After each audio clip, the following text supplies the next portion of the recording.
Não se consulte com um psicólogo, não se consulte com um psicoterapeuta, pois se você é cristão, você está errando em fazer isso. Um psicólogo e um psicoterapeuta não poderão te ajudar de uma forma objetiva, não poderão verdadeiramente te ajudar.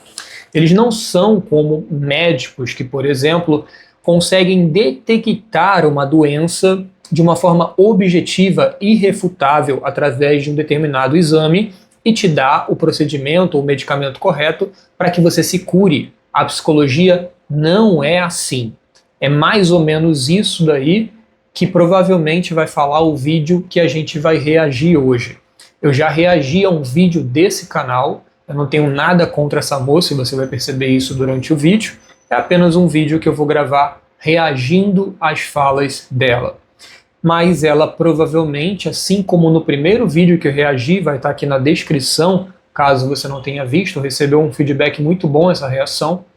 Assim como no primeiro vídeo, provavelmente ela falará mal da psicologia. Falará que um cristão não precisa ter psicoterapia, que o aconselhamento pastoral é aquilo que é indicado para um cristão, ou a Bíblia, ler Jesus Cristo e etc. Tenho nada contra o que ela fala e vou reagir aqui. Eu não assisti o vídeo todo, eu assisti alguns minutos e a gente vai assistir. Esse vídeo provavelmente vai durar bastante tempo. Eu gostaria de saber da sua opinião depois a respeito disso, tá bom? Então o canal dela, o vídeo também ficará na descrição deste vídeo aqui. Vamos iniciar aqui e vamos lá. Alguns meses atrás, gravei um vídeo que teve uma repercussão muito maior do que eu imaginava que poderia causar. Enquanto várias pessoas me mandavam mensagens alegres por se sentirem representadas pela posição do vídeo, outras ficaram chateadas. Foi um vídeo com menos de 15 minutos, mas que fez com que pessoas gravassem respostas de horas. Então eu pensei, por que será que algumas pessoas ficam tão chateadas e enfurecidas quando alguém questiona se a psicologia pode ser compatível com a fé cristã? E isso me fez pensar por muito tempo. Então eu resolvi gravar esse... Por que algumas pessoas ficam chateadas? Assim é com tudo na vida. As pessoas ficam chateadas com algumas coisas, alguns concordam com determinadas coisas e outros não concordam. Nem nos relacionamentos, né, quando conhecemos uma pessoa e vamos nos relacionar com ela, talvez seja mais difícil do que ganhar na loteria você estar com uma pessoa que concorde em tudo com você, né? Então, é lógico que se ela posta uma coisa e falando de uma forma tão contundente, de uma forma tão radical, tipo, psicologia não é compatível com a fé cristã, não tem muitas pessoas falando disso, é lógico, é um tema polêmico, muitas pessoas não vão gostar, até porque a gente não concorda com isso. E muitas pessoas vão agradecer a ela, porque é lógico que tem muitas pessoas que concordam. Tudo que a pessoa postar na internet, não importa o que seja, pode ser a coisa mais absurda possível. Vão ter pessoas concordando e discordando. E por que a gente reage a isso? Porque o YouTube é como um trabalho. Assim como ela não está falando, ela não está gravando isso daqui só por você. Ela está falando por ela também.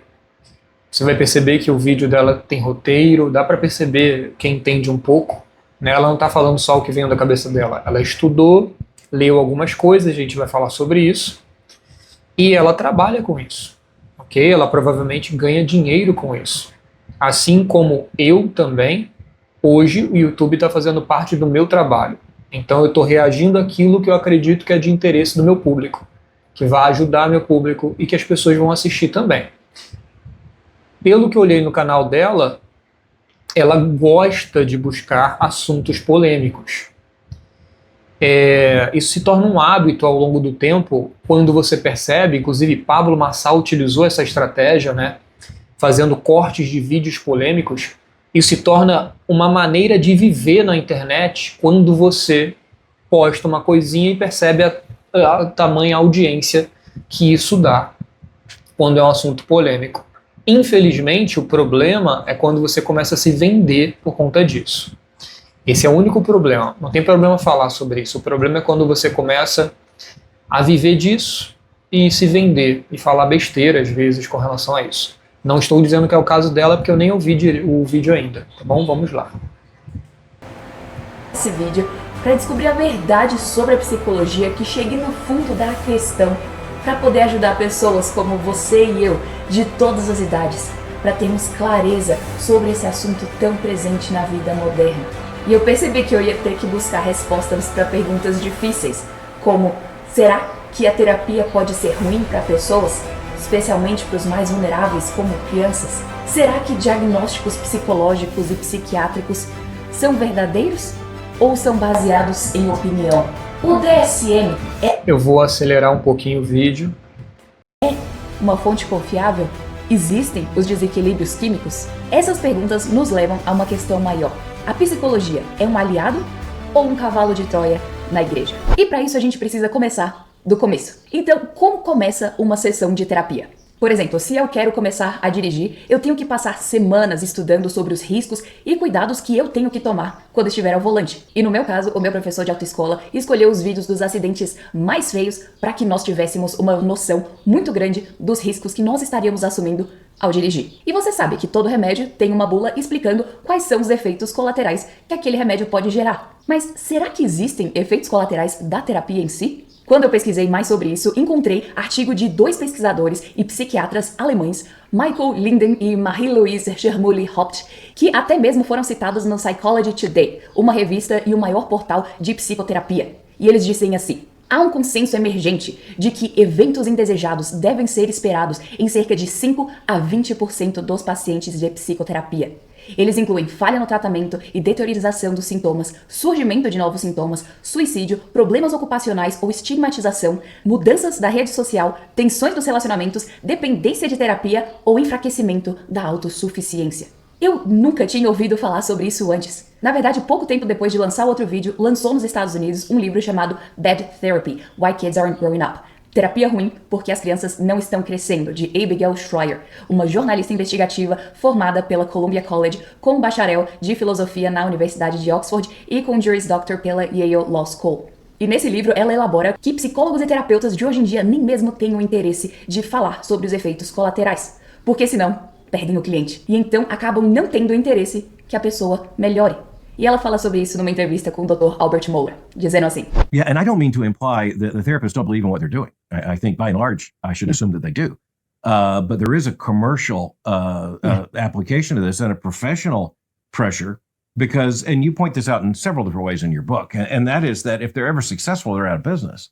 That's right. But because they got to keep it going. They are incentivized to treat the least sick for the longest period of time. It's very different from doctors. Yeah. Doctors want to cure the patient. They keep the patient. If your rash goes away, you say, wow, I have a great dermatologist, and you recommend him to your friends. You keep the dermatologist keeps the patient. The moment the therapist says you're cured, he's lost the patient. Right. Olha como tá sendo dito aqui uma coisa muito contra o que a gente é acostumado a ouvir. Ela está dizendo que há um médico tem interesse em curar, porque se ele curar, ok, o paciente vai falar que ótimo médico, e que o terapeuta, se ele curar, ele perde o paciente. Você não sempre ouviu falar o oposto? Eu sempre ouvi que a indústria farmacêutica quer manter as pessoas doentes para que continue vendendo o remédio. O médico ganha, muitas vezes, até mesmo viagens. Ele tem parcerias com marcas de medicamentos e ele é premiado. Isso daí a internet está vasta de conteúdo falando sobre isso. E a gente sempre ouviu falar que a indústria farmacêutica ela não quer curar, ela não quer encontrar cura, né? O médico, se ele curar a doença, o paciente realmente vai embora. O psicoterapeuta tem algumas diferenças aí básicas, tá? E eu não estou nem entendendo porque ela está falando isso. Mas deixa eu voltar um pouquinho. A moça aqui do Fé e Tulipas, ela começou apresentando primeiro, falando de alguns artigos. Importantíssimo que você tem que saber. Tem artigo para tudo, falando muita coisa. Se a gente for investigar, com certeza absoluta, 90% dos artigos estão falando bem da terapia. O que mais tem é artigo estudando grupos, separando grupos, onde grupos que têm determinado problema e não fazem a terapia, e grupos que têm determinado problema e não fazem a terapia, mas tomam medicamento, e grupos que fazem a terapia e tomam medicamento, e grupos que só fazem a terapia. Na medicina, psicologia baseada em evidência, aí que surgiu o padrão ouro, né? Então, existem terapias que comprovaram serem as mais eficazes para determinados tipos de problemas. Então, por exemplo, para transtorno borderline, é a TBT, a terapia comportamental dialética. Para fobia, exposição sistemática, uma técnica, e etc. E aí está sendo dito algo meio sem sentido. Uma coisa importantíssima a se dizer é que a moça do Feito Lipas, eu não sei o nome dela mesmo, desde da reação passada eu não sei o nome dela, eu procurei e não achei aqui.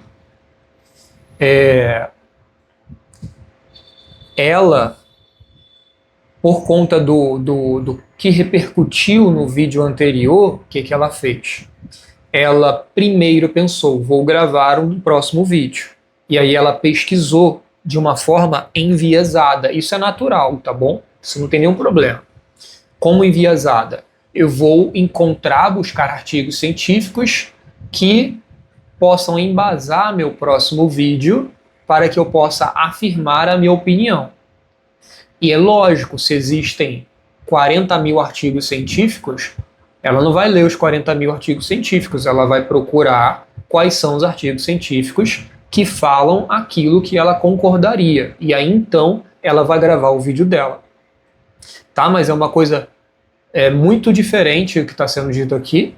Até porque na psicoterapia, se você for pesquisar sobre, por exemplo, eu só tenho 2 pacientes praticamente de muita longa data. A maioria dos meus pacientes são liberados rápido. Com algumas sessões, alguns meses hoje, pode ser que isso mude. Tem algumas abordagens terapêuticas que ficam com as pessoas por mais tempo.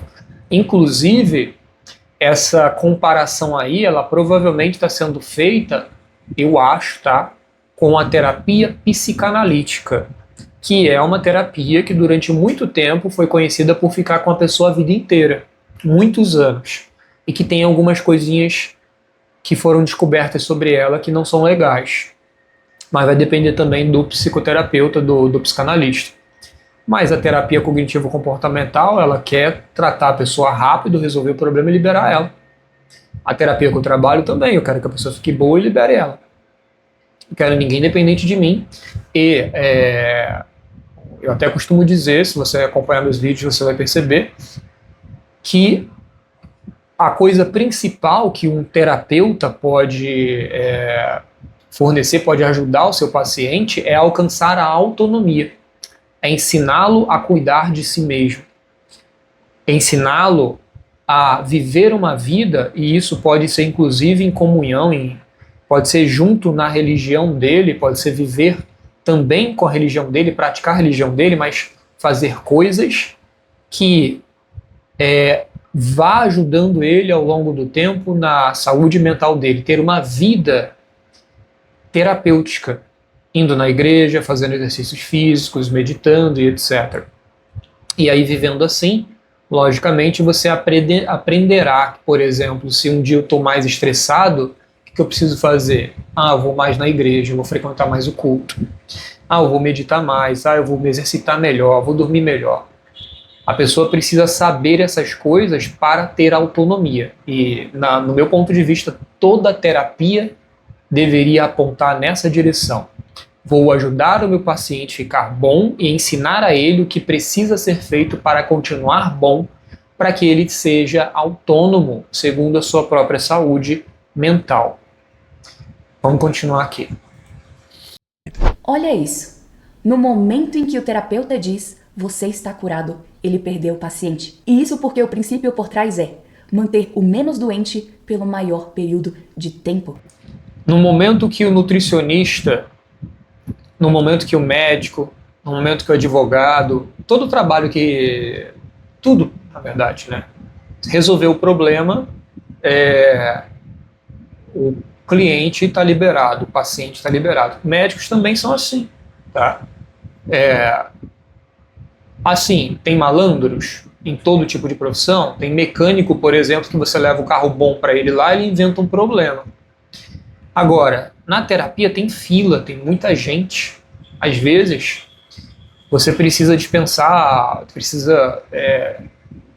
quando o paciente não está praticando as coisas que você ensina a ele, você precisa incentivar ele, insistir para que ele pratique, porque você quer que ele fique bom muitas vezes, porque tem próximos pacientes querendo fazer a consulta. Tem muita gente que eu conheço que tem fila, não são todos, mas tem fila, ou seja, se um paciente for embora, tem alguns ali para vir no lugar dele. E outra, se você não melhora, ela falou assim, quando o paciente do médico melhora, ele vai falar, por exemplo, dermatologista, ela vai falar que ótima dermatologista e vai indicá-la mais. Esse é um pensamento que psicoterapeutas também têm. Se meu paciente melhora e fala para todo mundo, eu melhorei, o Jonathan me ajudou muito, ele vai me indicar mais. Logo, eu terei mais e mais pessoas me procurando. Isso é em qualquer tipo de trabalho e com terapia não é diferente.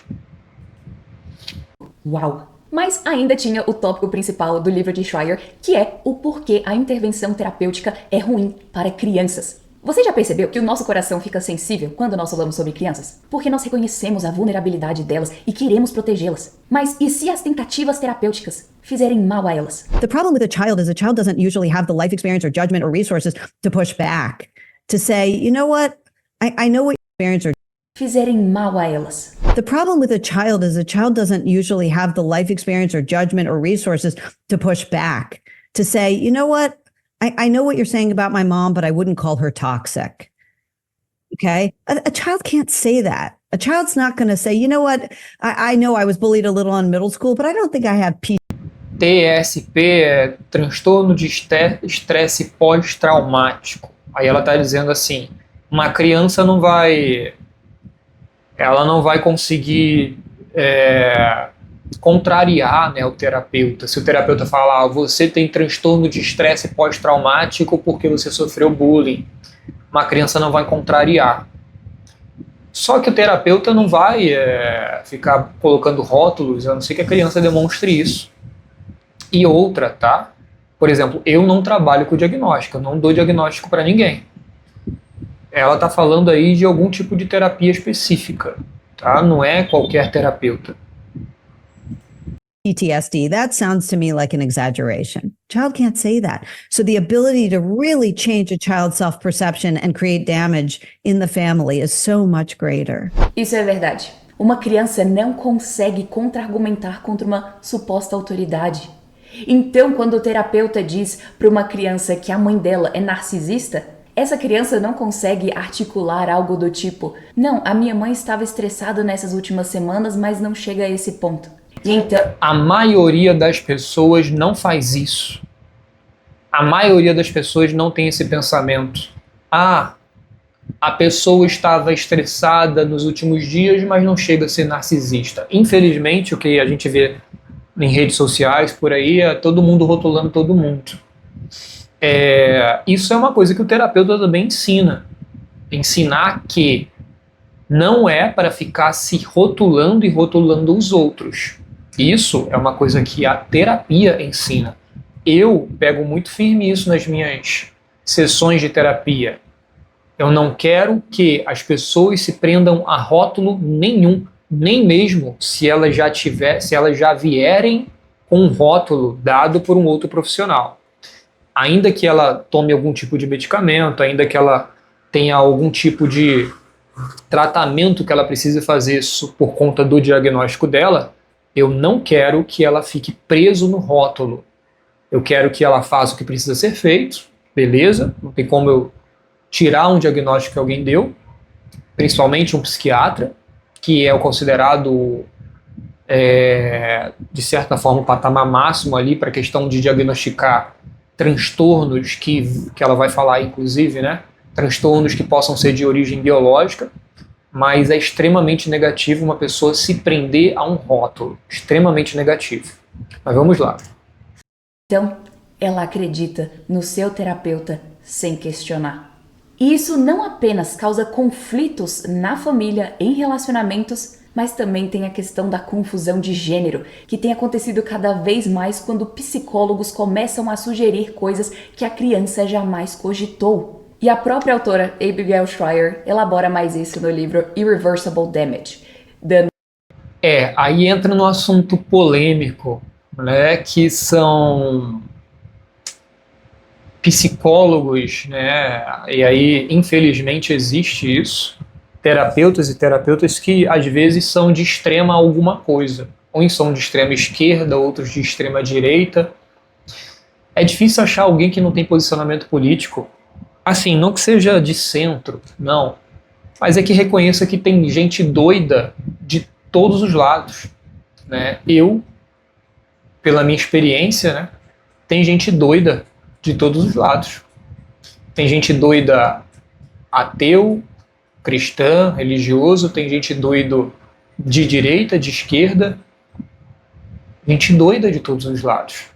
E infelizmente ela está falando aí de alguns psicólogos ou terapeutas que podem confundir a sexualidade da criança, né? Até porque uma confusão é natural ao longo até uma certa idade. As pessoas podem ter confusões com relação a tudo na vida, inclusive com relação à própria sexualidade.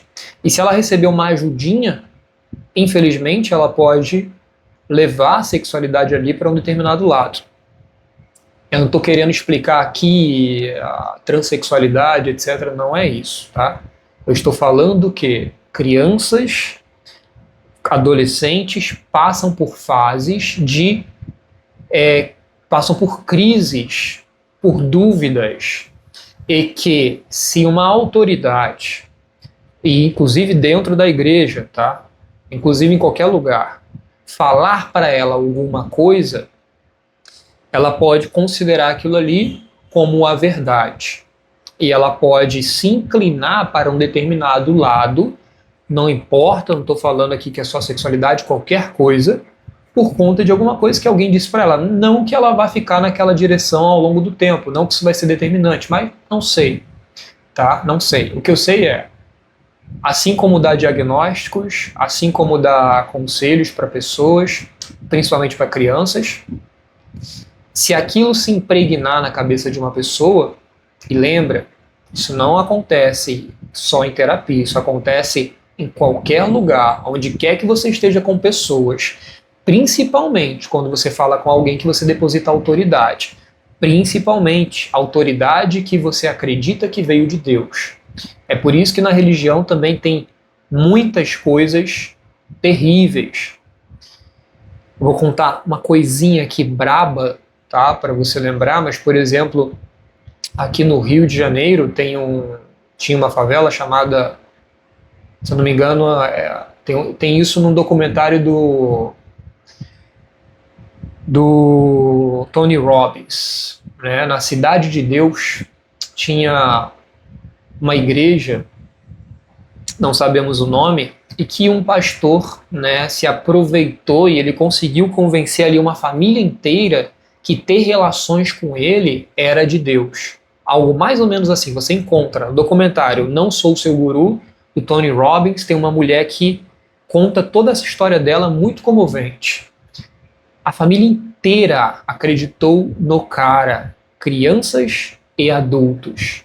Pessoas provavelmente muito sem informação, né? Uma época onde a internet provavelmente talvez nem existia, ou não como hoje. Infelizmente, todo mundo foi traumatizado e abusado. É uma coisa absurda que aquelas pessoas acreditaram naquela pessoa por ignorância e porque aquela pessoa assumia um papel de autoridade na igreja, ok? Então, autoridade não é só terapeuta, psicólogo, autoridade é dentro de uma igreja, autoridade é em qualquer lugar. E aí vamos continuar aqui. Irreversível. E quando a gente vai pensando sobre essas coisas, algumas peças começam a se juntar. Muitos terapeutas, como a Schreier aponta, incentivam as crianças e os jovens a focarem nos seus sentimentos, induzindo uma ruminação. E assim, ela diz, fazem da felicidade o alvo, mas recompensam o sofrimento emocional. Eles afirmam e reforçam medos e ansiedades. Como consequência, acabam incentivando ainda o monitoramento emocional exacerbado. Por quê? Professores, psicólogos escolares e adultos de outras atividades estão monitorando a situação emocional da criança sem parar. Por exemplo, sabe aqueles adultos que ficam querendo falar que qualquer criança que é mais energética e empolgada tem hiperatividade? Quando eu era criança, uma professora falou pra minha mãe que eu tinha hiperatividade porque eu não queria dormir na hora da soneca da escola. E um detalhe, eu já tinha descansado em casa. E assim a gente conclui. Parece que vivemos em um mundo de psicodiagnósticos. Pessoas entregam diagnósticos liberalmente, até mesmo para crianças. Será que os psiquiatras falam sobre isso? Thomas Szasz, um psiquiatra da Hungria, falou e escreve muito sobre isso. Por exemplo, Labeling a child as mentally ill is stigmatization, not diagnosis. Giving a child a psychiatric drug is poisoning, not treatment. realmente, seja para uma criança ou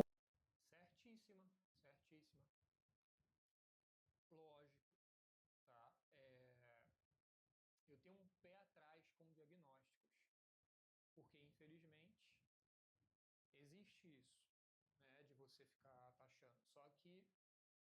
Só que ela não está falando a psicologia inteira, tá bom? Ela está falando uma coisa que cada vez acontece menos, porque cada vez mais a psicologia se atenta que não devemos prender as pessoas em rótulos e de que os comportamentos são muito mais comuns e normais do que imaginamos. Não se faz isso, tá? Se dar diagnóstico de graça assim, infelizmente existe, mas existe muito mais aí pela internet, sem mesmo consultar um terapeuta, mas não é assim também, tá? Inclusive esses vídeos, essas coisas que ela deve estar mostrando aí, pelo menos esse último aí, deve ser bem antigo isso. para um adulto. Um diagnóstico não é algo neutro. Afeta profundamente a vida de alguém. Dizer para uma pessoa que ela tem TDAH, esquizofrenia, ou seja o que for, afeta a vida dessa pessoa para sempre. Porque a partir daquele ponto, ela vai começar a se enxergar a partir disso, mesmo que o diagnóstico seja baseado na opinião arbitrária e vazia de um psicólogo. E isso nos leva a perguntar: de onde surgem os rótulos e diagnósticos? O DSM é uma sigla... A princípio, concordo, tá bom? Concordo. Rotular pessoas é perigoso. Infelizmente, isso não acontece só dentro de um... E outra, tá? Quem mais rotula são psiquiatras. A autoridade que é mais conhecida por dar diagnósticos são psiquiatras. Por mais que psicólogos também deem diagnósticos. Os psiquiatras são aquele lá, porque a gente costuma enxergar médico como se fosse, às vezes, né, eu posso estar exagerando, mas como se fosse abaixo de Deus.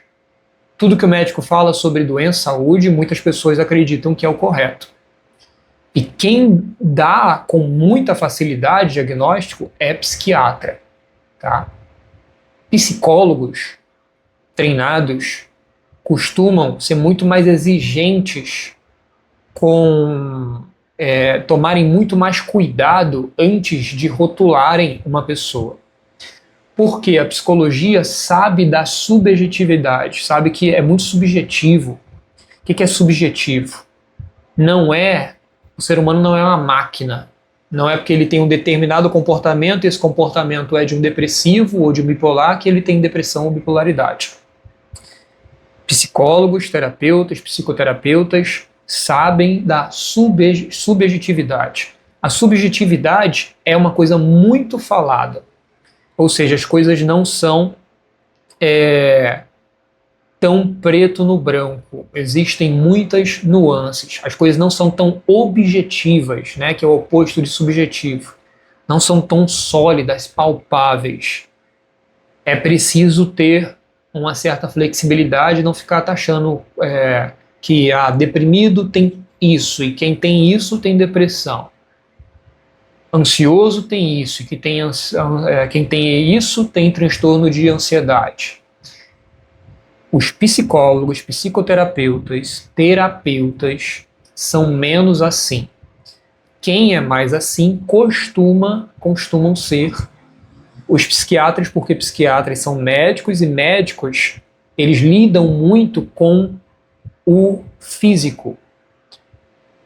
Psicoterapeutas não médicos lidam muito com o mundo dos pensamentos e sabemos que o mundo dos pensamentos não tem essas regras sólidas, enrijecidas, como o corpo. Vamos continuar aqui.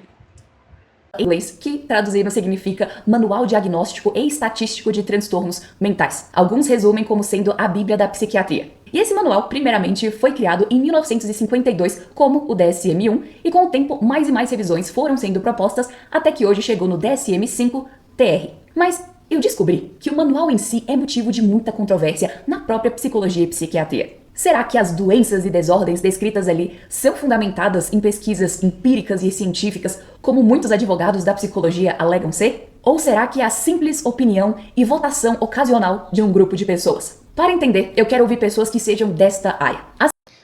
Olha que legal. Eu sei que você talvez não tenha pensado por esse ponto, mas ela falou assim, tem controvérsias. Sabe por que tem controvérsias? Essa é a parte boa. Eu não sou um homem muito da ciência não, tá? Eu sou um homem meio um pé lá e um pé cá. Então meio fé, meio ciência. Tô meio dividido entre isso daí. Mas qual é o lado bom da ciência? O lado bom da psicologia, por exemplo, baseado em ciência. É que existem controvérsias porque continua se buscando. Não está batido o martelo, é isso e não vai ficar isso a vida inteira. Tem gente trabalhando para encontrar algo melhor. E assim que começam a perceber que tem algo melhor, começam a diminuir aquilo que foi feito até então e dar aquilo que foi feito até então como algo errado. A gente pode não encontrar isso, por exemplo, na verdade a gente encontra isso, inclusive, muito na religião. Só que você vê que a religião, se houver muita controvérsia, vai virar outra religião. Então, por exemplo, catolicismo, aí vem Lutero, e ele vê as coisas de uma forma diferente. Quando tem muita divergência, forma-se o protestantismo. Então, catolicismo hoje é uma religião, protestantismo é outra.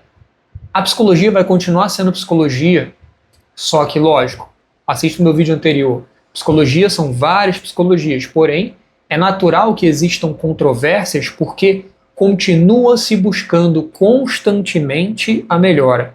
Essa é a parte boa da ciência. Eu não acho que a ciência tem coisa boa só não, tá? Eu acho que a ciência tem muita coisa ruim.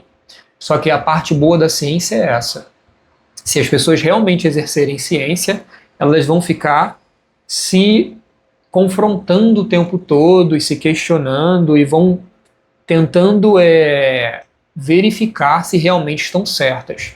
E aí, logicamente, assim como criou-se o DSM para tentar facilitar tudo, DSM basicamente é um livro que carrega todo tipo de nome, né, que seria diagnóstico, porque a partir do momento que você diagnostica uma pessoa e sabe que ela tem, ela pode receber algum tipo de benefício, ela pode ser tratada de uma forma, ela pode receber uma bolsa, por exemplo, né? Ela pode receber o medicamento correto, né? Então, na medicina é o CID, mas também é um livro de doenças, que também tem os transtornos mentais. E só sabendo o problema da pessoa é que vai se saber o medicamento para dar para ela. Só que, infelizmente, isso causa muitos problemas. Mas, lembre-se, nem sempre, até com você mesmo, eu comigo mesmo, nem sempre uma certa confusão é ruim. Porque toda vez que eu me questiono, toda vez que eu duvido de mim mesmo, eu crio uma oportunidade para mudança. Inclusive, muitas brigas surgem por conta disso. Porque você não se permite duvidar de si mesmo. Alguém fala que você é arrogante ou orgulhoso e você não percebe, você não se dá a oportunidade de olhar para si mesmo e perceber que talvez você seja arrogante e orgulhoso. Então isso não é ruim. Por mais que isso indique uma coisa muito clara, que a psicologia não encontrou a verdade universal. Assim como, eu nem vou entrar muito a fundo, mas assim como você percebe que na religião tem muito isso. Muito, muito, muito, muito. Mas vamos lá.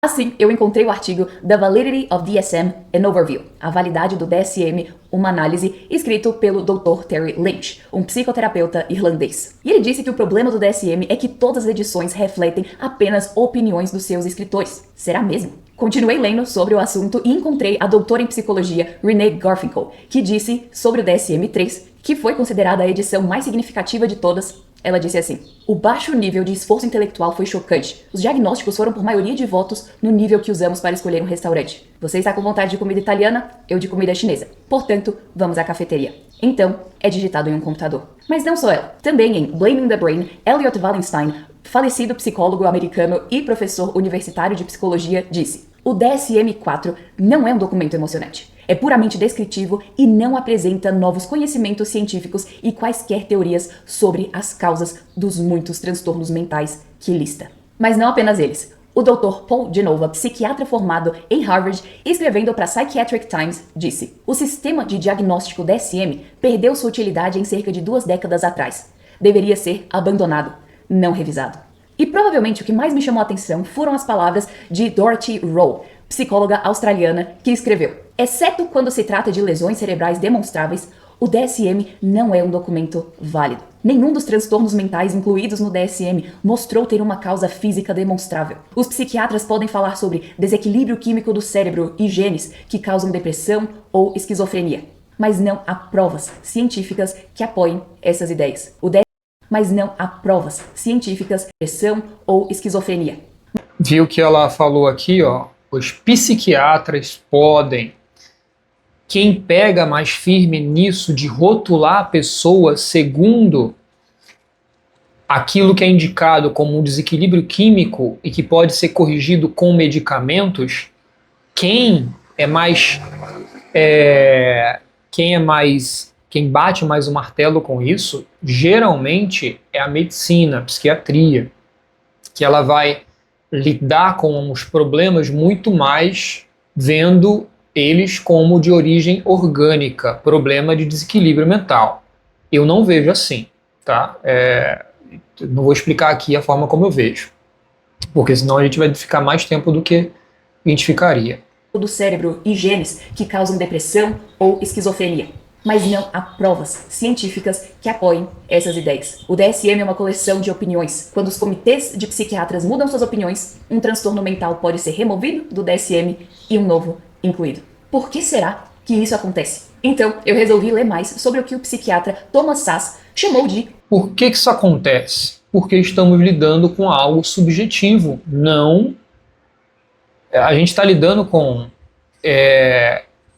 Quando uma pessoa fala, eu estou triste, você não é capaz de ver tristeza. Você é capaz de ver, às vezes, né, inclusive nem sempre, às vezes você vai olhar para ela e vai enxergar um semblante triste, vai ver o comportamento dela, mas não tem como ver tristeza. Não existe tristeza. Tristeza é um conjunto de sinais e sintomas, de comportamentos. É o que a pessoa fala, é o que ela demonstra. Não existe raiva. Existe a pessoa pegar a outra pelo pescoço e querer matar ela. E aí você vai dizer, aquela ali, ó, tá com ódio daquela ali. Então estamos lidando com algo que não existe. Na verdade, não que não exista. Algo que não dá para observar. E aí o que dá para observar? Dá para observar o comportamento da pessoa, dá para observar o relato dela. Então é uma coisa muito subjetiva, tão subjetivo quanto a religião. Tão subjetivo quanto a religião. O mito da doença mental. E ele ficou muito conhecido por defender a ideia de que um comportamento não pode ser considerado uma doença. Ele diz assim: No behavior or Deixa eu desacelerar aqui, peraí. Uma doença. Ele diz assim: no behavior or misbehavior is a disease or can be a disease. That's not what diseases are. So it doesn't matter how a child behaves. There's nothing to examine. If he's sick, then there must be some objective science to it. which can be diagnosed by physicians and objective tests. As soon as you go to a doctor, they take a lot of blood and take x-rays. They don't want to hear how you behave. E o pastor e autor Voddie Baucham, em uma... Esse vídeo que ela mostrou provavelmente é um vídeo antigo. E lembra, a gente é muito ignorante, todos nós somos ignorantes. Às vezes você tem um filho e o seu filho está sofrendo porque está sendo tratado igual ao irmão dele, só que a personalidade dele é diferente. E ele fala, pai, isso que você está falando para mim está me fazendo mal. Ou ele não fala, ele demonstra. Aquilo que de repente um outro vê como uma brincadeira, ele está sentindo como uma ofensa. E aí você pode achar, não, ele não tem problema nenhum, porque afinal de contas os exames dele está normal, igual ao do irmão dele. Não é assim, né? Se a pessoa relata que está sofrendo, se a pessoa relata que está mal, tem gente que tira a própria vida por conta disso. E que não tinha nada físico realmente. Só tinha o relato dela de sofrimento, e às vezes nem relatava, demonstrava com comportamentos. Como que eu vou invalidar o comportamento de uma criança, de um adolescente ou até mesmo de um adulto? A maior parte das pessoas que tiram suas próprias vidas dão sinais com comportamentos. Porque o exame dele está normal, porque o exame de sangue está normal, porque não tem nenhum tipo de dano cerebral, eu vou ver essa pessoa como uma pessoa que não tem problema nenhum? Isso não faz o menor sentido. As pessoas tiram suas próprias vidas e todos os exames dela estavam normal. Aí é onde que está o X da questão. Eu não preciso ver ela também como igual a outra, com relação a não precisa de cuidado nenhum, eu preciso entender que ela precisa de cuidado, mas não devo também tratá-la como uma doente. Não devo falar, você tem uma doença, um transtorno só por causa disso. Você não deve fazer isso. Esse é o problema. Nomear a pessoa como se ela fosse um doente. Isso é problema. E aí, nesse sentido aí, o vídeo aqui está maravilhoso. Tem muita coisa interessante aqui no vídeo dela. Uma pregação sobre a loucura do rei Nabucodonosor, e ele faz um comparativo interessante assim. Can you imagine doctors voting on whether a heart attack is a heart attack? Taking a poll as to whether high blood pressure is high blood pressure? Opening you up, taking things out, hoping that it solves your problem? You feel better? We stay here. You don't? We'll go take something else. We would not stand for it. But in the mental health community, we don't even question it. Olha que tá faltando coisa aí. Ele tá batendo na mesma tecla do que o do moço que falou anteriormente, que é tolerado, né, na psicologia, na psicologia, que a pessoa tenha um problema, mas que aquilo não se apresente de forma física, que você abre a pessoa, mas não tem nada. Mas estamos lidando com a programação da pessoa. Caso você fosse um computador, tem o hardware e o software. O hardware é a máquina e o software é o programa. Toda religião lida com software. Ou, se você pode explicar de uma outra forma, a religião, ela lida com algo completamente subjetivo. Esquece o nome subjetivo, vamos dizer. Ela lida com aquilo que não dá para ver. O espírito, a alma, você pode ver a manifestação do espírito da alma, mas não pode ver o espírito e a alma. Tem uma frase de Jesus, né, dizendo: o vento sopra onde quer e tu não sabes de onde vem nem para onde vai. Assim, acho que é assim, eu não lembro, se assim é o reino de Deus ou assim é o filho do homem, alguma coisa assim. Aí me lembrou isso. A religião fala de... Tudo que a religião fala é subjetivo, por isso que existem ateus, porque os ateus não veem aquilo que o religioso aponta com o relato do religioso.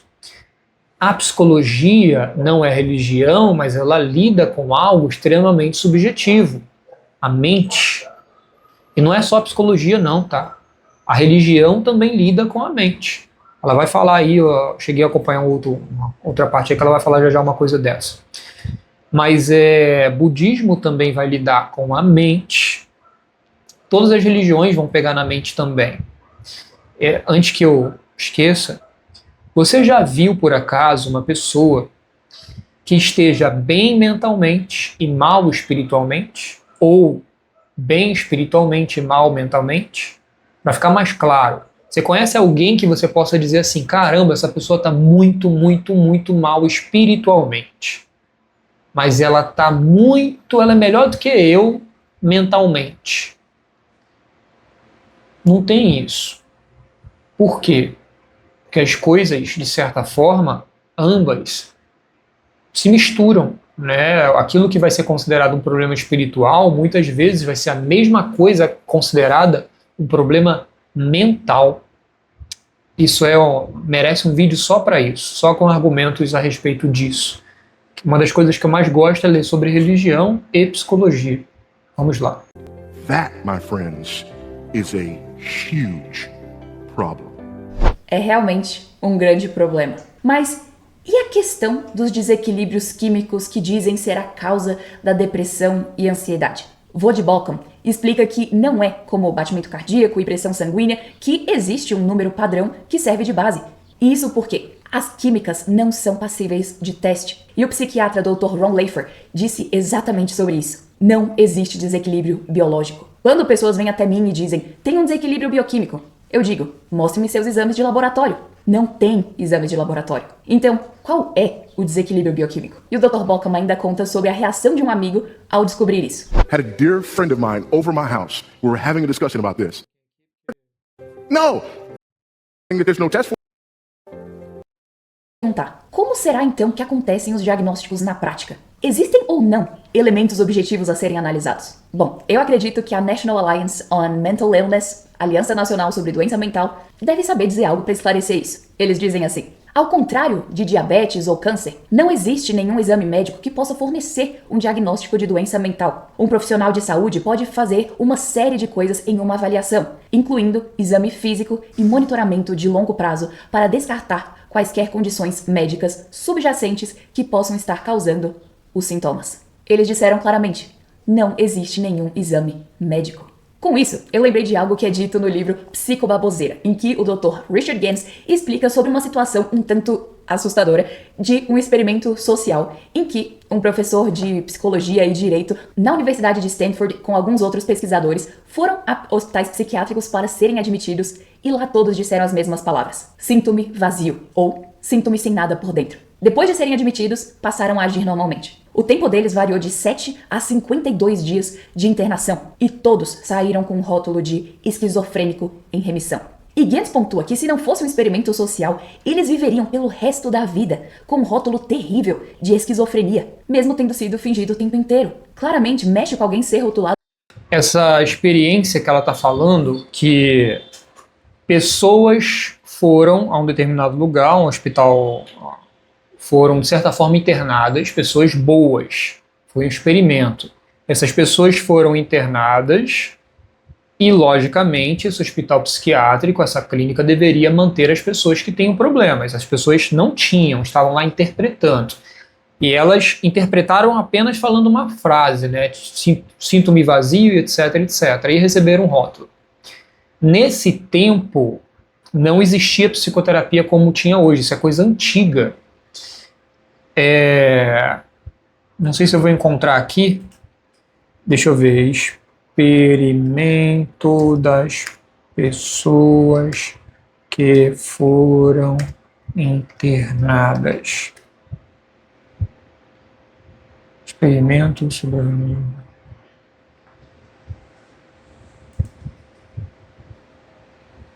Olha, vamos lá, deixa eu compartilhar com você, peraí. Você está vendo aí na tela, né? Experimento em 1973. Se eu não me engano, nesse tempo, tá? Nesse tempo, voltando para o vídeo, nesse tempo só existia psicanálise, que a psicanálise hoje não é considerada nenhuma, assim, de verdade, tá? não é considerada nenhuma terapia boa, uma terapia que é baseada em evidência científica, não tem evidência de que faz bem. Os diagnósticos não eram dados com base no DSM, tá? Então, aí ela está colocando vários pontos que se chocam. O diagnóstico nesse tempo não era dado baseado com o DSM de hoje. O DSM de hoje, deixa eu ver aqui. Depois eu vejo, senão vai levar muito tempo. Nesse tempo, psicanálise, só existia psicanálise como terapia. Talvez existisse outra, mas quase muitas, a maioria do que existe hoje não existia naquele tempo. E os diagnósticos não eram dados como são dados hoje. E tem muita coisa ruim sobre o hospital psiquiátrico antigamente. E lembra, quem dava esse negócio aí provavelmente eram médicos, não eram qualquer tipo de pessoa, não era um psicólogo como hoje. Eram médicos que lidavam com isso. Que lidavam com aqueles que eram considerados loucos. Vamos continuar aqui. De esquizofrênico. E isso nos mostra que essa indústria tem nos levado a acreditar em coisas que nem sequer têm comprovação ou consenso. A psicologia e a psiquiatria são diferentes, por exemplo, da neurologia, o ramo da medicina que, de fato, estuda o cérebro. Porque o médico consegue fazer exames, raio-x e encontrar o problema físico real. Seja um tumor, seja uma concussão, uma má formação ou o que for. O problema realmente está ali. Muitos médicos sabem, tá? Isso daí tem muito. Você já deve ter conhecido alguém, ou você mesmo, que foi ao médico relatando uma série de coisas, e o médico fez exames e não constatou-se nada. Ele falou, isso é de origem emocional. Vá fazer terapia, vá no psicólogo, vá no terapeuta. Os médicos hoje sabem que cargas muito altas de estresse, ansiedade, podem causar sintomas físicos, dores, né? Tem uma dor no corpo, esqueci como é que se fala, mas existe vários tipos de sintomas que surgem por conta de estresse, por conta de ansiedade. Médicos sabem disso. Então, os próprios médicos entendem que existem problemas de origem emocional que precisam ser tratados com psicoterapia. Mas por que com a psicologia e psiquiatria não é assim? Talvez seja a hora de examinar a própria palavra. Psicologia significa estudo da alma. A alma claramente é diferente do cérebro. Afinal, a alma é algo imaterial, não é físico. Não existe exame científico e empírico para diagnosticar a alma. E o psiquiatra Thomas Szasz, no livro O Mito da Doença Mental, explica que a psicologia fez um movimento deliberado de trocar a palavra alma por mente. E assim faria com que as pessoas não fossem mais aos seus clérigos e aos seus pastores para conselhos, mas aos psicólogos. E pense comigo, o cérebro é parte do corpo material. Você sabe exatamente onde está. Mas a mente, a alma, faz parte do imaterial do ser humano. A mente simplesmente não é o cérebro. Portanto, se a alma e a mente são transcendentes e imateriais, não é possível tratá-las de forma natural e material. E isso nos leva a perguntar sobre a questão dos remédios psiquiátricos. Será que eles tratam a alma ou será que eles alteram a composição e o funcionamento dos químicos no cérebro? E sobre isso, eu quero ouvir um psiquiatra, o Dr. Peter Breggin. Ele diz assim: There's a simple way to understand psychiatric drugs. They are neurotoxins. They poison brain cells, and because they are so neurotoxic, they not only destroy brain cells, which are the most sensitive cells, so they destroy them first. They destroy liver cells often, they destroy thyroid cells often, they can destroy skin cells, produce terrible rashes. So we're talking about very destructive drugs. Now, if you read the label, that is the full prescribing information, which is a document created in partnership between our Food and Drug Administration and the drug companies. You read one of these labels, you find out what a toxin is like, especially a neurotoxin, because there are pages and pages of the manifestations of neurotoxicity. And in fact, since the brain has limited toxic reactions, has infinite creative reactions. It writes Shakespeare, the brain's infinite creative reactions. But when you damage it, it gets very stereotyped. Everything is simpler and simpler. So all the psychiatric drugs and neurotoxins, they end up with a common final pathway of what happens when you simplify the functioning of the brain. So if you take any neurotoxin, arsenic, it doesn't matter, alcohol, in big enough doses for a long enough time, which psychiatric drugs always do. They always give big enough doses or they wouldn't have their effects. What you get is apathy as the energy, what I call deactivation, as the energy of the person is reduced. You get occasional euphoria, artificial high, which usually diminishes in favor of the apathy.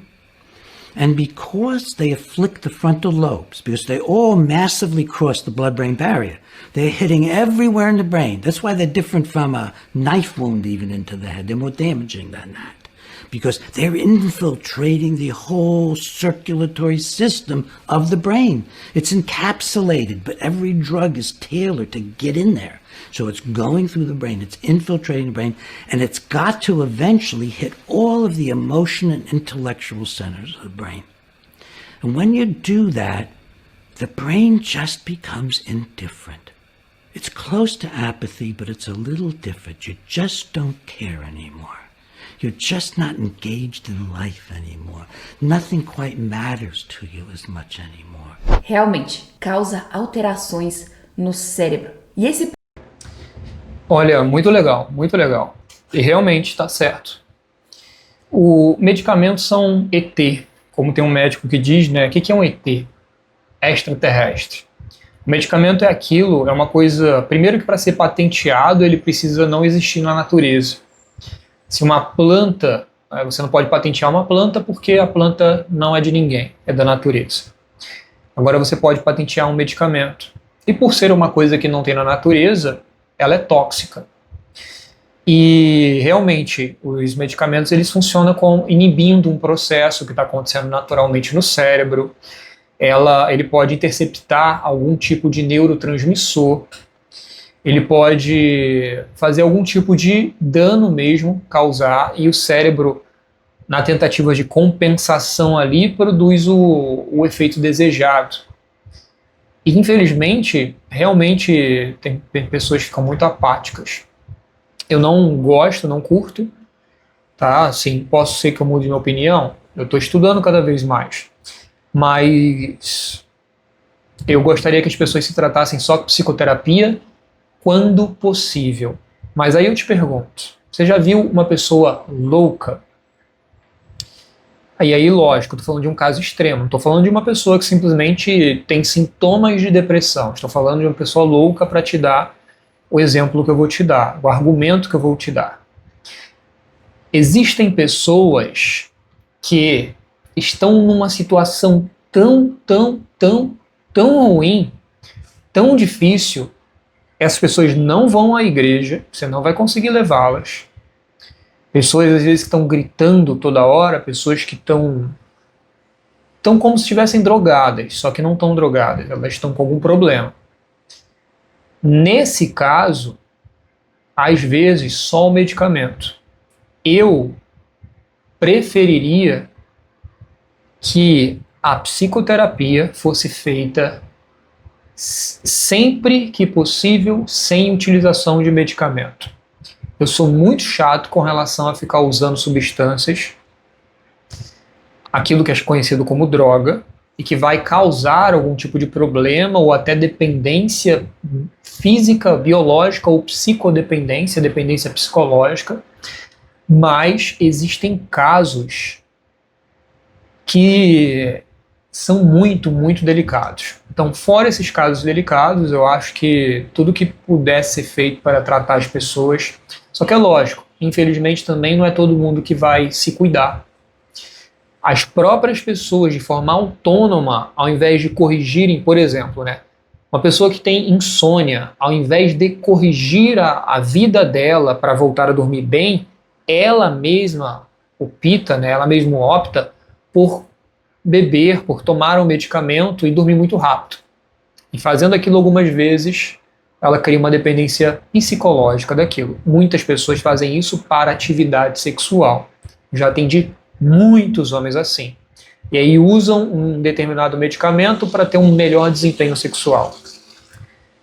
Na segunda vez já o cara cria uma dependência psicológica e nunca mais quer transar sem o artifício, o medicamento, né? E aí o cara cria uma dependência psicológica e às vezes nem com o medicamento mais faz efeito. E aí ele tenta parar e fica difícil. Então, o camarada que falou aí sobre os fármacos, né, sobre os medicamentos, não está errado não. Só que agora, a gente precisa ver que tem pessoas e pessoas, né? Então, tem pessoas que talvez realmente precisam. E aí precisa ser avaliado. O nosso mundo, por mais que a gente queira, por exemplo, no meu mundo, se o mundo fosse do jeito que eu quero, as pessoas não tomariam medicamentos, elas fariam psicoterapia, realizariam todos os exercícios, ou iriam mais à igreja também, teriam uma vida, uma rotina boa, dormiriam no horário ideal, acordariam no horário ideal, teriam boa alimentação, meditariam 2 vezes por dia pelo menos, orariam, e etc. Só que as pessoas não querem pagar esse preço. Se as pessoas não querem pagar esse preço, geralmente são as pessoas que precisam tomar medicamentos. Eu preferiria que não fosse assim, né? Mas não é o meu caso, tá? Eu não indico medicamento para ninguém, não é nem meu trabalho isso. Meu negócio é terapia, não tem nada a ver com medicamento no meu trabalho. Esse processo é tão surpreendente porque seria comparável a tentar trocar de aplicativo no celular com uma chave de fenda, desencaixando peças e parafusos. A mudança de software simplesmente não pode ser feita no hardware. O máximo vai danificar o sistema e impedir o funcionamento normal de tudo, inclusive do software. São coisas diferentes. A mudança de aplicativo não pode ser feita no hardware. Ela está falando o seguinte: a mudança mental não pode ser feita no cérebro. A mudança do programa não pode ser feita na máquina, tem que ser feita através de programa. É exatamente o que a psicologia, a terapia faz. Não mudar através da máquina, mas mudar através do software, através de problema de pensamento, então vamos trabalhar o pensamento. O problema de comportamento, então vamos trabalhar o comportamento. Vamos trabalhar o comportamento e o pensamento. Tem técnicas para isso, né? Por isso que meditar é bom, por isso que pensar em coisas boas é bom. Assim como pensar em coisas ruins é mal. Pensar em coisas ruins faz mal. Então, a psicologia faz isso. Ela não trata o software pelo hardware, não trata o programa pela máquina, ou seja, não trata a mente pelo cérebro, ela trata a mente pela mente.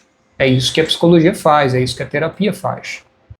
E isso é uma comparação esclarecedora, mas ao mesmo tempo fica aquém da diferença substancial entre algo espiritual como a mente e um órgão físico como o cérebro. Então, uma vez que são totalmente diferentes, a mente e o cérebro, por que será que ainda tentam tratar a mente de uma forma com que a mente simplesmente não pode ser tratada? Bom, isso nos traz um questionamento sobre aquilo que está por trás da venda dos remédios. Será que existe uma farsa e uma indústria lucrando com diagnósticos de doenças mentais? Olha onde ela vai chegar agora. Lembra lá atrás que eu falei que eu achava esquisito o que estava sendo dito, onde a moça estava falando lá, a medicina, é porque ela está separando medicina de psiquiatria. Só que o psiquiatra ele é um médico, né? Agora que eu percebi que ela está separando. Mas a psiquiatria, ela faz coisas baseadas na medicina. Por que a psiquiatria dá remédio para cuidar do cérebro? Porque a psiquiatria é um ramo da medicina, e a medicina trata do físico, e a psiquiatria também trata do físico. Quem é que não trata a mente pelo físico? É o terapeuta, o psicoterapeuta, meu caso, ou o psicólogo. Então, ela vai falar agora, uma indústria farmacêutica, nem sei, né, não assisti o vídeo, mas existe o interesse da indústria farmacêutica de não curar, mas manter as pessoas sendo medicadas, etc., e que se elas forem curadas, elas não vão consumir mais remédio, e a indústria farmacêutica não vai lucrar mais, uma coisa que Não sei se você cansou de ouvir isso, eu cansei de ouvir isso e não desacredito disso não, tá? Acredito que isso exista também, tá? Não só, mas também. Vendas de remédios psiquiátricos? Bom, é isso que o psiquiatra Allen Francis e também Thomas Szasz concluíram. Eles dizem que a psiquiatria se tornou uma forma de controlar pessoas. E Francis ainda mostra que a indústria farmacêutica gasta 80 bilhões de dólares por ano no marketing, na divulgação e em lobby de remédios, ao invés de investir no desenvolvimento. E ele diz assim: They have become extremely expert in influencing physicians and the general public to think that there's a pill solution for every problem, that mental disorders are underdiagnosed, easy to diagnose due to a chemical imbalance, and require a chemical solution. It's been pretty well established that about 85% of the medical research literature is just dead wrong. Now, some of this is due to technical factors in how the studies were done. A lot of it is due to the fact that pharma influences the research disproportionately and only reports positive studies while doing its very best to bury negative studies and not to report adverse events.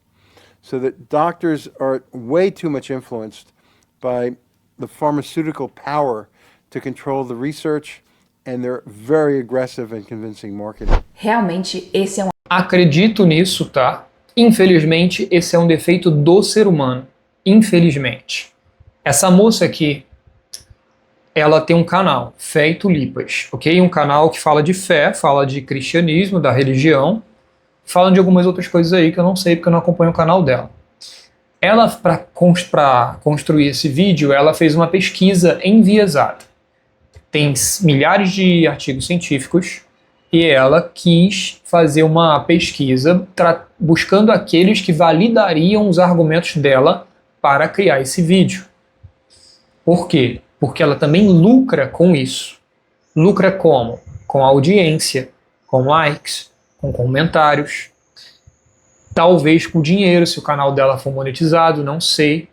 Eu não conheço ela parece ser uma boa pessoa, tá? Se estiver vendo meu vídeo, parabéns pelo seu vídeo, ficou muito bom, concordo com muita coisa que você fala aí, muita coisa. Mas tem um viés. Infelizmente eu também tenho, todos nós temos. Infelizmente, quando você é muito grande como a indústria farmacêutica, um ricaço, e você tem um viés, e você começa a fazer tudo baseado no seu viés, você começa a prejudicar todo mundo, às vezes o mundo inteiro. E por que eu estou falando isso? Porque as pesquisas feitas, às vezes, são pesquisas enviesadas, que não buscam a cura, mas buscam o tratamento. Ou seja, não buscam um medicamento que vai sanar. E talvez nem exista, porque a verdade é que cada vez mais eu acredito que o que cura a pessoa não é medicamento nenhum. É vida, o estilo de vida dela. É viver corretamente, de acordo com a própria natureza, de acordo com, podemos dizer que os mandamentos cristãos. Tem várias formas de falar sobre isso, não vou me aprofundar muito. Mas, infelizmente, existe esse viés. Infelizmente, existe também esse viés baseado na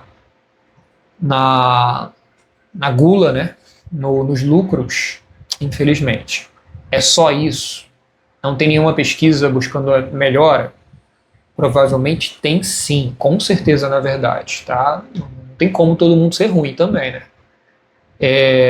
Tem youtubers que são malandros e tem youtubers que são bons. Meu canal não está monetizado, eu não estou ganhando dinheiro nenhum com isso. Então eu estou gravando um vídeo aqui que já passou de 1 hora. Esse vídeo aqui não vai me dar dinheiro. Talvez alguém queira fazer terapia comigo, beleza? Mas talvez não. Mas tem gente que faz só por isso, tá? Tem gente que só faz só pelo dinheiro. Isso é ruim. Vamos lá.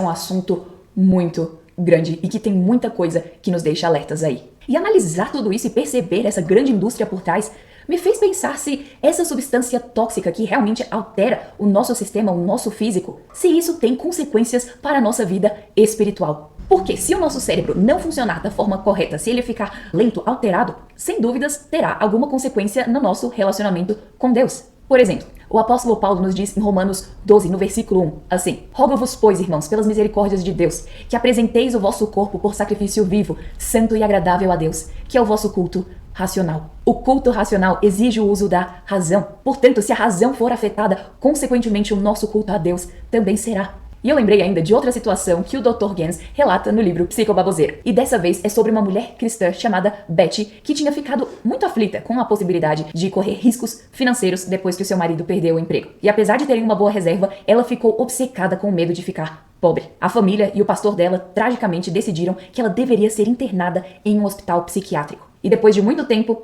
os medicamentos não estavam resolvendo a situação. Então, o hospital passou a realizar o ECT, choque eletroconvulsivo. Uma técnica que foi importada da técnica de abate de gado. E a família de Betty ficou impressionada em como o tratamento melhorou a situação. Mas a verdade é que esse tratamento queimou as memórias dela. E a memória também é muito importante para a vida cristã. Várias vezes Deus nos diz para nos lembrarmos daquilo que Ele fez no passado, para que tenhamos esperança para o futuro. Biblicamente falando, somos mordomos daquilo que Deus nos deu. Seja o tempo, seja o dinheiro, seja esforços, mas também o nosso corpo. Precisamos cuidar da nossa parte física que nos compõe para glorificarmos a Deus como um todo e não causar algum dano que atrapalhe a nossa finalidade como seres humanos. E aí, a gente chega num ponto interessante. Será que a psicologia atrapalha a vida cristã?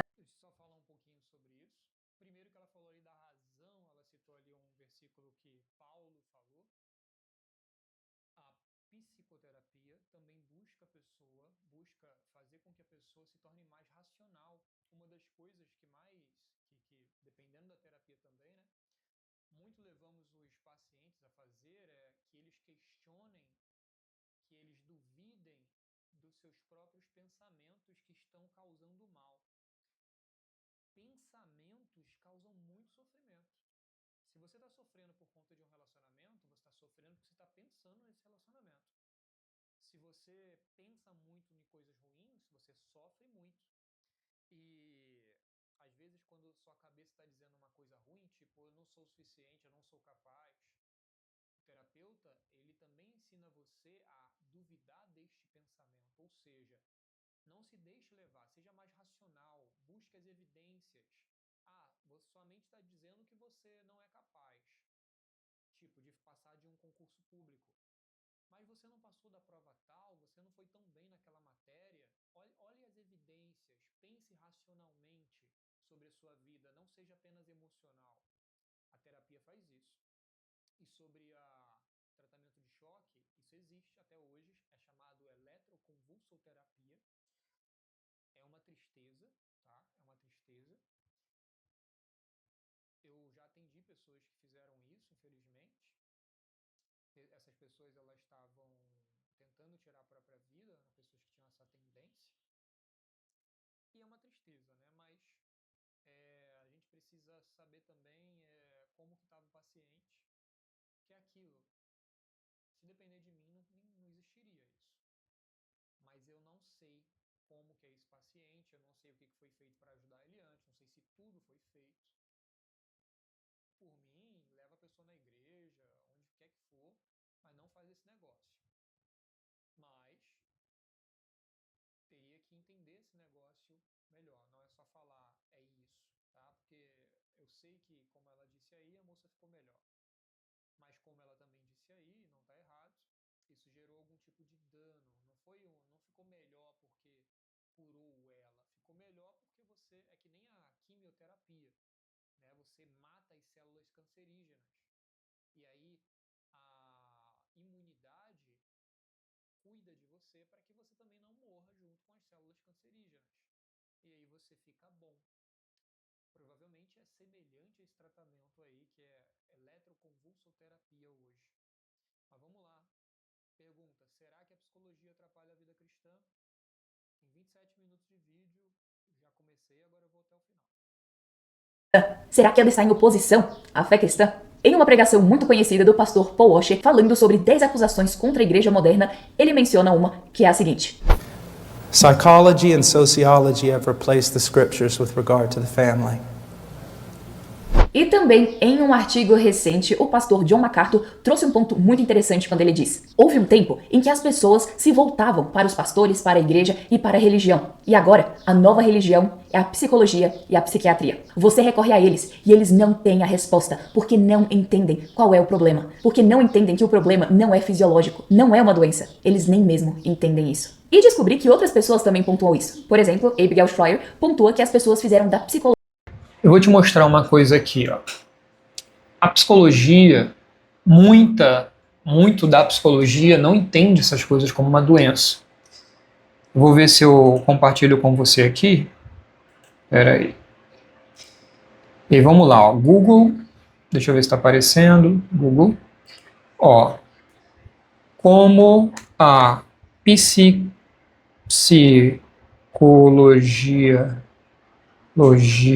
humanista vê os diagnósticos. Vamos ver aqui, ó.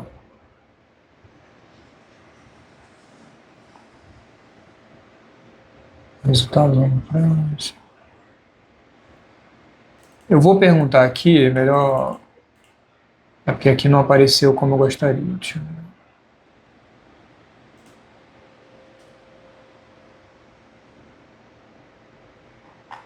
Vamos perguntar alguma inteligência artificial aqui? Deixa eu abrir o chat GPT.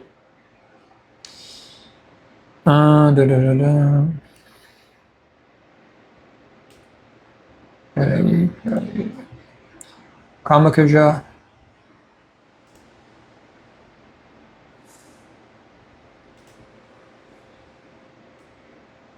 Peraí.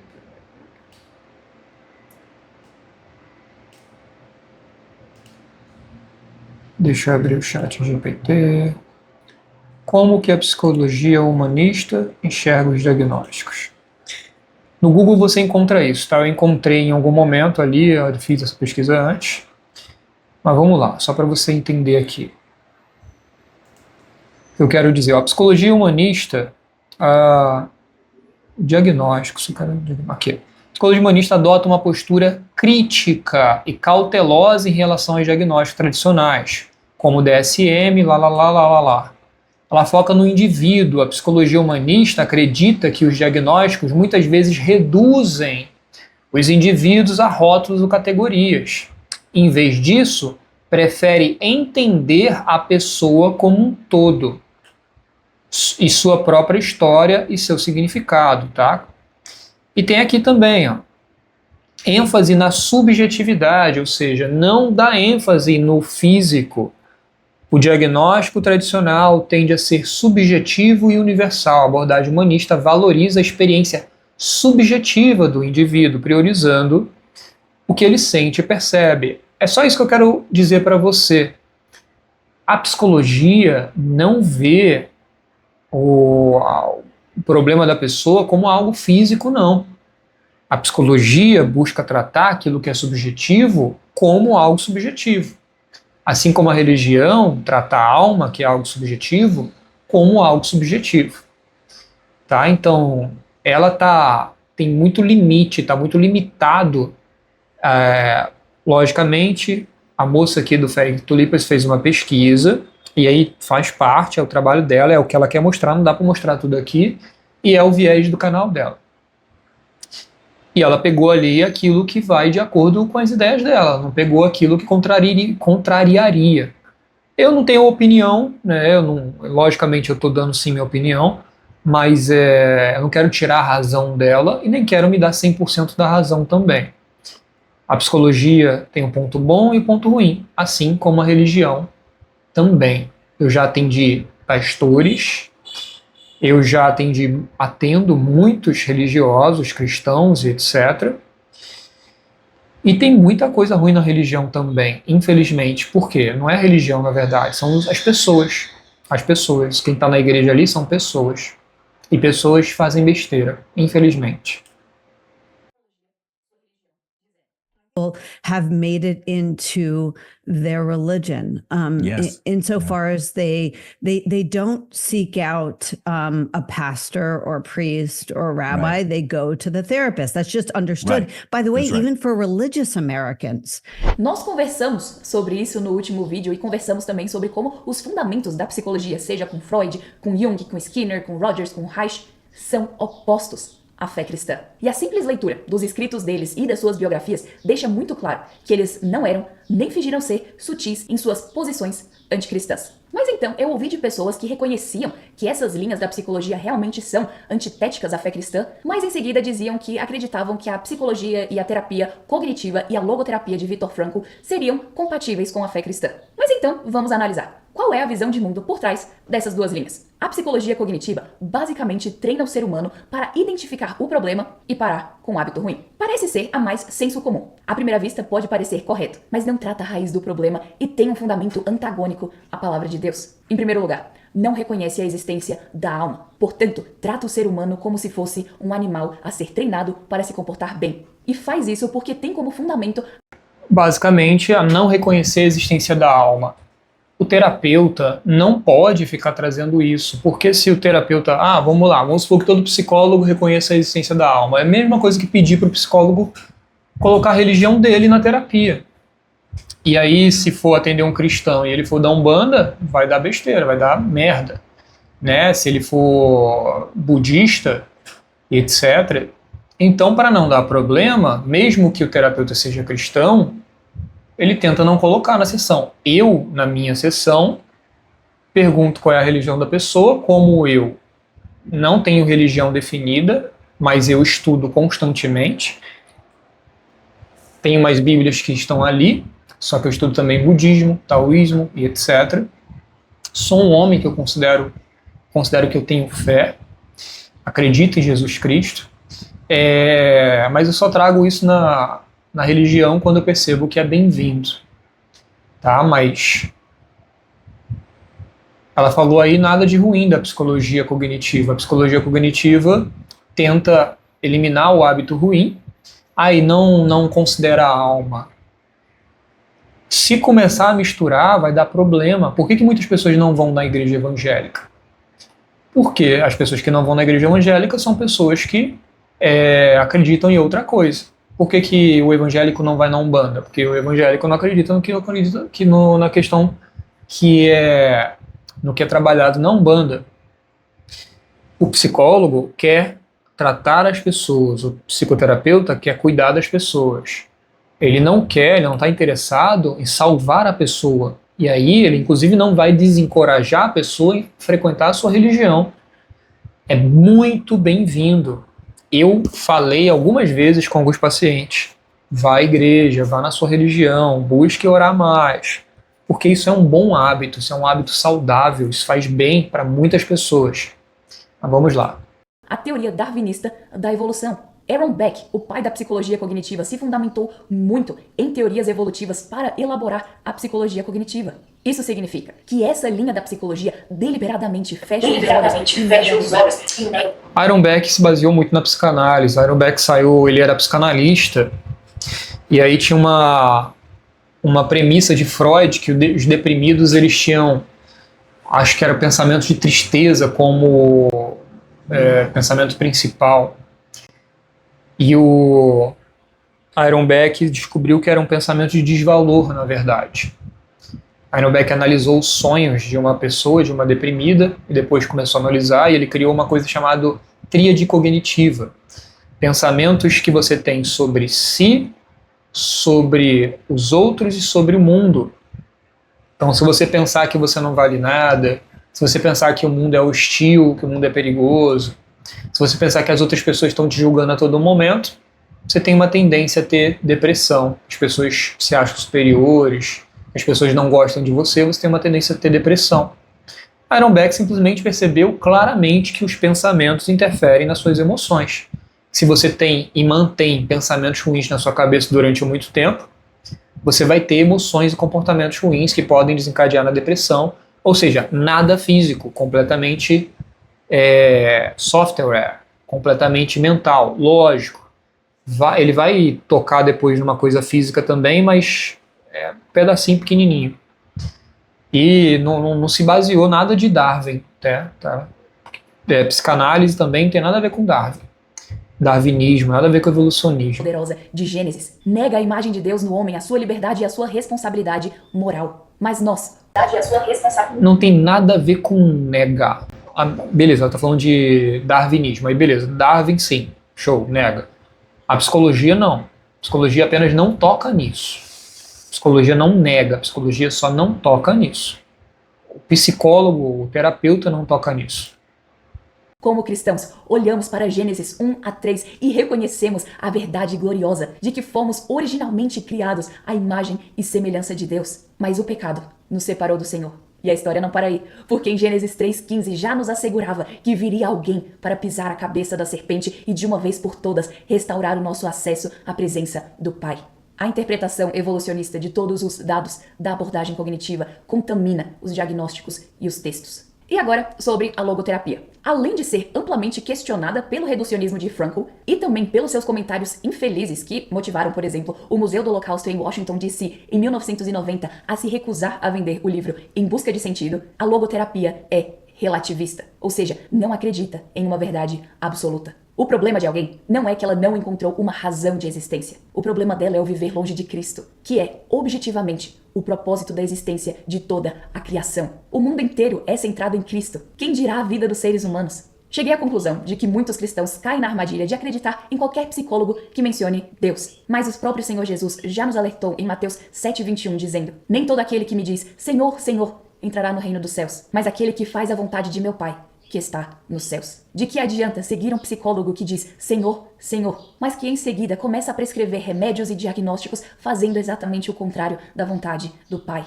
O Dr. Richard Gans, escrevendo para a revista Table Talk do Ministério Ligonier, fundado por R.C. Sproul, disse: a questão é que a mudança filosófica na igreja, especificamente a mudança da igreja para o pós-modernismo. Como pastor e ex-psicólogo clínico em recuperação, é fácil para mim ver esta mudança, porque o pós-modernismo escolheu a psicologia como veículo para sua epifania nihilista, a qual as massas voluntariamente dobram os joelhos. Mas ainda tinha uma questão que não havia sido respondida. Como fica a depressão de homens como Spurgeon? Na pregação The Life of Charles Spurgeon and His Lifelong Struggle with Depression, a vida de Charles Spurgeon e a sua luta durante a vida com a depressão, o pastor Phil Johnson explica algumas coisas. Por exemplo, Spurgeon sofria severa oposição no seu ministério, sendo zombado publicamente em jornais e em revistas. A sua esposa tinha vários problemas de saúde que a impediam de sair de casa. E além disso, Johnson mostra que o tempo em que Spurgeon viveu era um tempo de profunda pobreza na Inglaterra. Crianças estavam abandonadas nas ruas, várias epidemias surgiam, por exemplo, cólera. E além disso, a poluição na água gerou miasma, um vapor de decomposição que causa grande dano à saúde de quem respira. E isso estava em todo o ar de Londres. Como você pode imaginar, as pessoas naquela época não eram as mais empolgadas o tempo todo. Eram momentos sérios. E de forma específica, Spurgeon sofria de gota e de outras doenças. E nós sabemos que uma doença física pode causar desânimo. E isso é conhecido muito antes de sequer a psicologia sonhar em existir. E então, como que Spurgeon e tantos outros santos do passado lidavam com o sofrimento de perseguições ferrenhas e das doenças que tinham que enfrentar durante as suas vidas? Como que eles lidavam com a melancolia? Refugiando-se em Cristo, não em conselhos seculares e muito menos em misturas tóxicas. A depressão, cunhada pela psicologia moderna, se assemelha mais ao comportamento do rei Acabe do que à melancolia dos santos do passado. Você se lembra de 1 Reis 21, em que o rei do Reino do Norte, Israel, queria a vinha que ficava no terreno ao lado do palácio? Quando ele não conseguiu, é dito no versículo 4, que ele se deitou em sua cama, voltou o rosto e não comeu pão. Agora, muito diferente é o que aconteceu, por exemplo, com o profeta Elias. Em um momento ele ficou profundamente triste. Afinal, ele estava sendo jurado de morte e viu os outros profetas de Israel sendo mortos. Mas no meio da sua tristeza, Deus lhe envia anjos com comida e ele restaura a sua força. Pode ser que talvez você seja uma das pessoas que fica com mau humor quando está com fome. Agora, imagine nessa situação alguém te dar um remédio que pode causar alteração no seu cérebro ao invés de preparar um prato de almoço para você. O remédio, essa substância tóxica, não iria resolver o problema. Então, se uma melancolia é causada por questões de saúde física, não mental, então deve-se tratar de forma objetiva. Se é causada por fome, trata-se dando de comer. Se é causada por falta de esperança, é preciso de um prato cheio de esperança e fé para tratar. E o Dr. Jay Adams, em uma palestra que ele deu no Brasil falando sobre depressão, aponta o que muitas vezes acontece. Novamente. And while you're trying to give them hope after all these failures and other incidents, E enquanto você está tentando conferir esperança para essa pessoa depois de todos esses fracassos e experiências negativas, they feel their hope rising within them. elas sentem a esperança começar a crescer de novo dentro delas. And it's almost as if they reach out for you to drop the hope in their hand. E é como se elas estendessem a mão para que você despejasse esperança sobre a mão But dela. at the last moment they grab that hand and pull it back. Mas de repente elas apanham essa mão e puxam de volta. That's because they don't want to be hurt again. É porque elas não querem ser feridas novamente. It hurts to have your hopes up and have them crash. Porque fere a gente ter a esperança lá em cima e de repente essa esperança se tromba lá embaixo. And you've got to point out to these people E você precisa mostrar para essas pessoas that the reason why the past incidents failed, que a razão pela qual os incidentes passados fracassaram, falharam, because they were following some other method's way. é porque eles estavam seguindo um outro método que não o método de Deus. Isso que ele pontuou é muito verdadeiro. Seguir um método que não seja o de Deus traz falta de esperança. Então, qual é o método de Deus? O rei Davi, nos Salmos, ensina como lidar com tristeza e melancolia, com a palavra de Deus. No Salmo 27, por exemplo, ele fala sobre perseguições e problemas e ele reaviva a sua esperança nas promessas de Deus como a solução. De forma prática, memorize esses salmos e pregue a verdade ao seu coração. Outro conselho excelente é o que Elisabeth Elliot traz no seu livro O Sofrimento Nunca é em Vão, em que ela diz: faça a próxima coisa. E já que estamos falando sobre Elisabeth Elliot, eu achei muito interessante o episódio do programa de rádio dela chamado Os Perigos da Psicologia. Ali, ela leu a carta de uma mulher que compartilhou a tragédia de ter largado o seu marido depois de muitas sessões com psicólogos ditos cristãos. Depois de muito estrago, a sua vida só foi restaurada pelo poder da palavra de Deus. E na resposta, Elliot diz: minha experiência apoia você. Eles promovem uma mentalidade de vítima. Se alguém é a vítima, não é responsável pelo que acontece a alguém, ou por como alguém foi prejudicado psicologicamente, ou sobre como esse, entre aspas, dano, fecha aspas, faz alguém agir. Esses grupos promovem o egoísmo.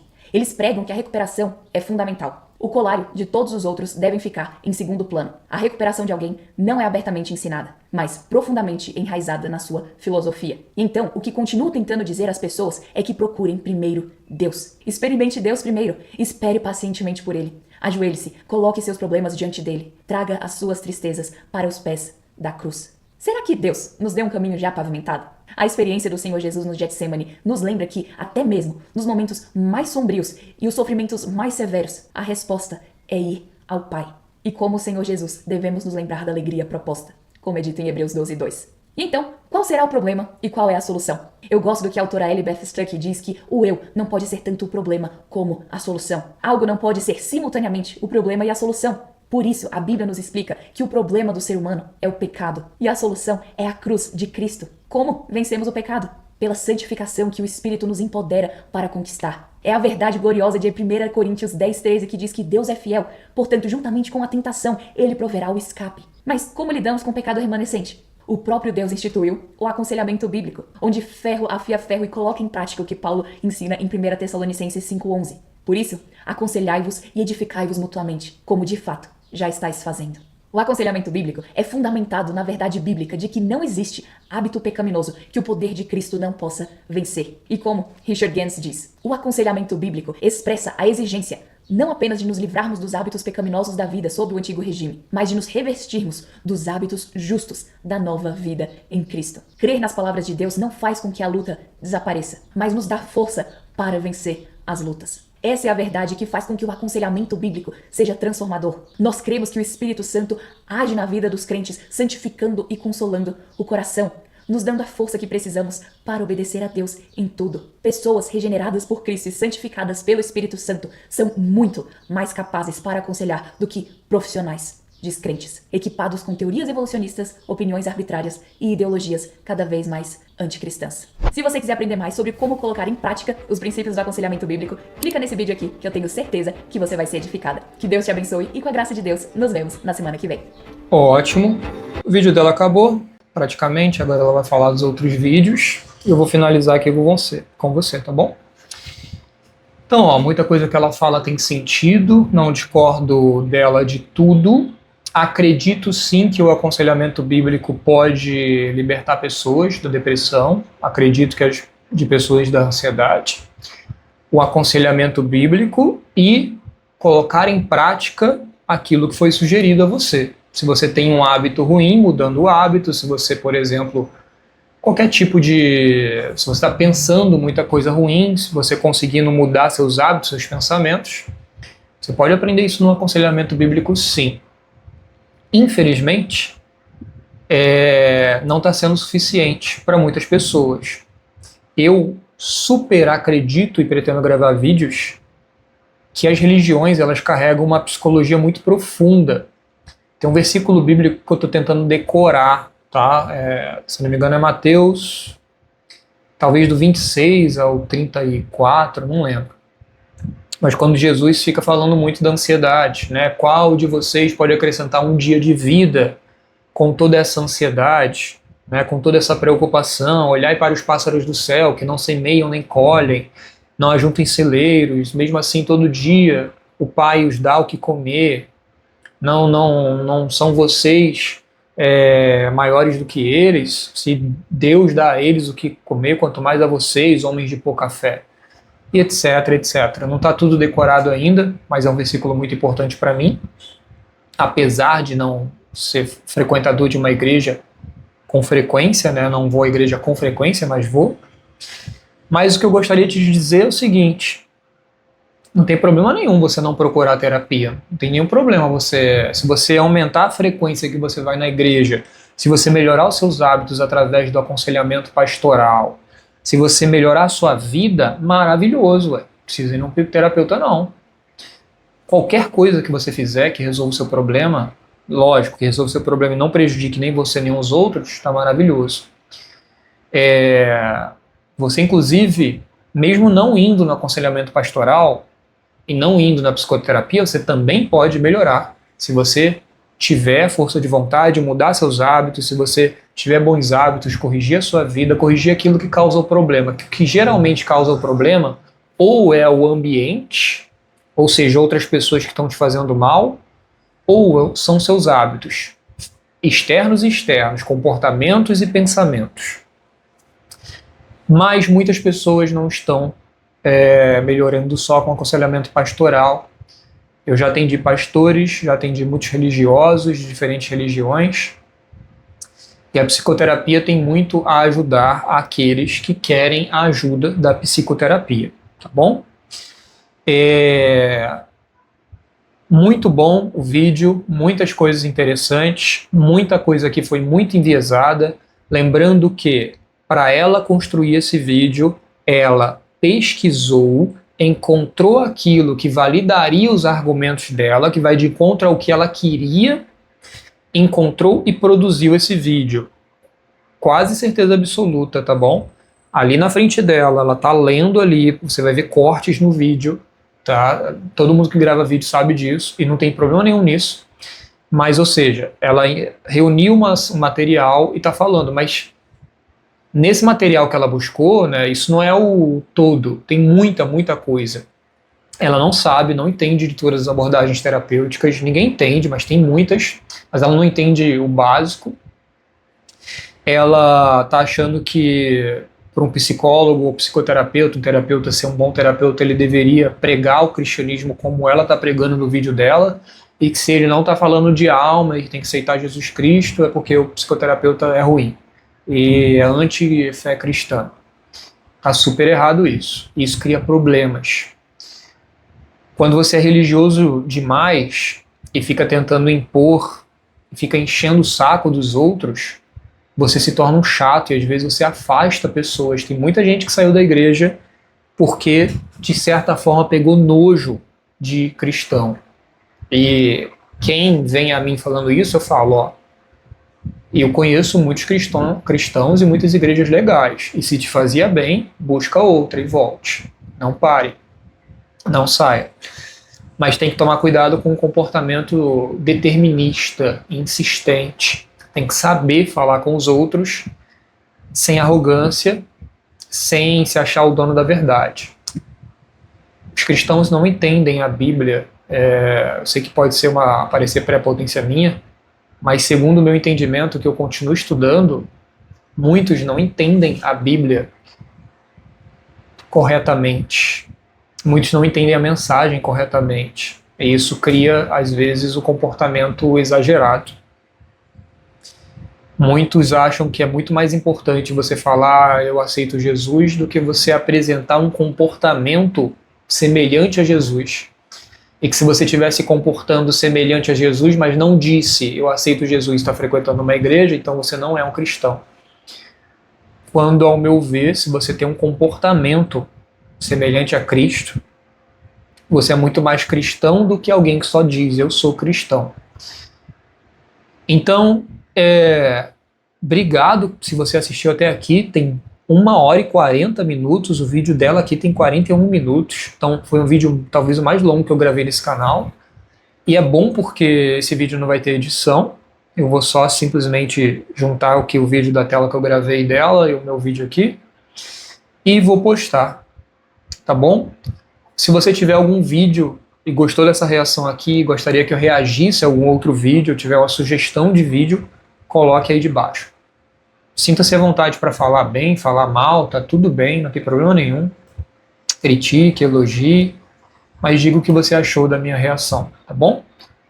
Grande abraço, bem-vindo ao meu canal caso você chegou agora, e até um próximo vídeo. E a minha outra reação do vídeo anterior dela, de alguns meses atrás, acho que alguns, não sei, 2 meses atrás, estará aí na descrição, tá bom?